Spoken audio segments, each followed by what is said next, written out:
बहादुर राजा शेर और जादुई जंगल की महान कहानी। बहुत समय पहले ऊंचे पहाड़ों और गहरी नदियों के बीच एक विशाल और रहस्यमयी जंगल था। उस जंगल का नाम था सूर्यवन। वहां हर तरफ हरियाली थी, मीठे झरने बहते थे और रंग बिरंगे पक्षियों की आवाजें पूरे जंगल को खुशियों से भर देती थी। उस जंगल का राजा था एक शक्तिशाली शेर, राजा वीर सिंह। उसकी सुनहरी आयाल सूरज की रोशनी में चमकती थी और उसकी दहाड़ सुनकर बड़े बड़े जानवर भी कांप उठते थे। लेकिन वीर सिंह केवल ताकतवर ही नहीं था, वो बहुत दयालु, बुद्धिमान और न्यायप्रिय भी था।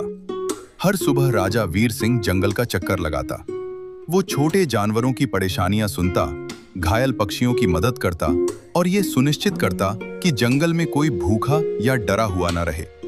जंगल के सभी जानवर, हाथी गजराज, बंदर चिंपू, टीनू चूहा, हिरण सोनू, खरगोश चिंकी और बाज अर्जुन राजा से बहुत प्यार करते थे। लेकिन एक रात अचानक जंगल में कुछ अजीब होने लगा। घने पेड़ों के पीछे लाल चमकती आंखें दिखाई देने लगी। रात में डरावनी आवाजें गूंजती। कई जानवर गायब होने लगे। नदी किनारे अजीब पंजों के निशान मिलते। धीरे धीरे पूरे जंगल में डर फैल गया। एक सुबह छोटा खरगोश चिंकी कांपता हुआ राजा वीर सिंह के पास पहुंचा। महाराज, वो डरते हुए बोला, जंगल के उत्तरी हिस्से में कोई रहस्यमयी दानव आ गया है। उसने कई जानवरों को डरा दिया है। रात को उसकी डरावनी हंसी सुनाई देती है। राजा वीर सिंह की आंखों में गंभीरता आ गई। वो गरजते हुए बोला, जब तक मैं इस जंगल का राजा हूं, कोई भी मेरे परिवार जैसे जंगलवासियों को नुकसान नहीं पहुंचा सकता। अगली सुबह वीर सिंह अपने सबसे भरोसेमंद दोस्तों हाथी गजराज, बंदर चिंपू, टीनू चूहा और बाज अर्जुन के साथ उत्तरी जंगल की ओर निकल पड़ा। जैसे जैसे वे आगे बढ़े, जंगल और डरावना होता गया। सूरज की रोशनी भी घने पेड़ों के कारण जमीन तक नहीं पहुंच पा रही थी। हवा में अजीब सी ठंडक थी। अचानक झाड़ियों के पीछे से जोरदार आवाज आई, रुको! सभी जानवर सावधान हो गए। तभी उनके सामने एक विशाल काला भेड़िया आया। उसकी आंखें लाल थीं और उसके लंबे नुकीले दांत चमक रहे थे। भेड़िया जोर से हंसते हुए बोला, अब ये जंगल मेरा होगा। सभी जानवर मेरे डर से कांपेंगे। लेकिन राजा वीर सिंह बिल्कुल नहीं डरा। वो शांत आवाज में बोला, राजा वो नहीं जो डर फैलाए, राजा वो होता है जो सबकी रक्षा करे। भेड़िया गुस्से में दहाड़ा और वीर सिंह पर झपट पड़ा। दोनों के बीच भयंकर मुकाबला शुरू हो गया। जमीन कांपने लगी, पेड़ों से पत्ते गिरने लगे। भेड़िया बहुत चालाक था। वह अंधेरे का फायदा उठाकर बार बार हमला करता। लेकिन वीर सिंह अपनी ताकत और समझदारी से हर वार का जवाब देता। तभी ऊपर आसमान में उड़ रहे बाज अर्जुन ने कुछ देखा। वो तेजी से नीचे आया और बोला, महाराज, ये भेड़िया अकेला नहीं है, इसके पीछे इंसानी शिकारी छिपे हुए हैं। सभी चौंक गए।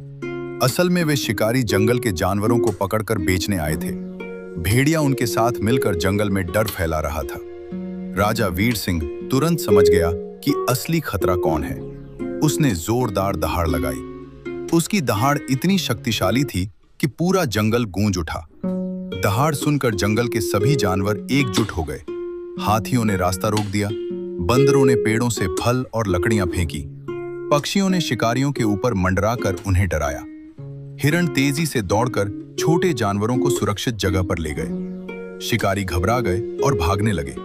लेकिन तभी उनके सरदार ने एक बड़ा जार निकालकर राजा वीर सिंह की ओर फेंक दिया। वीर सिंह जाल में फंस गया। महाराज! सभी जानवर चिल्लाए। भेड़िया जोर जोर से हंसने लगा। लेकिन टीनू चूहा चुपके से वीर सिंह के पास जाकर अपने नुकीले दांतों से जाल काटने लगा। उधर गजराज ने अपनी ताकत से शिकारियों को दूर फेंक दिया। कुछ ही पलों में वीर सिंह आजाद हो गया। अब राजा वीर सिंह पहले से भी ज्यादा गुस्से में था। उसने इतनी जोरदार दहाड़ लगाई कि शिकारी डरकर अपना सामान छोड़ जंगल से भाग गए। भेड़िया भी अपनी जान बचाकर अंधेरे में गायब हो गया। जंगल फिर से सुरक्षित हो गया। सभी जानवर खुशी से चिल्लाए, राजा वीर सिंह की जय। राजा वीर सिंह मुस्कुराया और बोला, ताकत का असली मतलब दूसरों की रक्षा करना है। जब हम सब साथ रहते हैं, तब कोई भी बुराई हमें हरा नहीं सकती। कहानी की सीख, सच्चा नेता वही होता है जो दूसरों की रक्षा करे। एकता में सबसे बड़ी ताकत होती है। साहस और बुद्धिमानी से हर मुश्किल को हराया जा सकता है।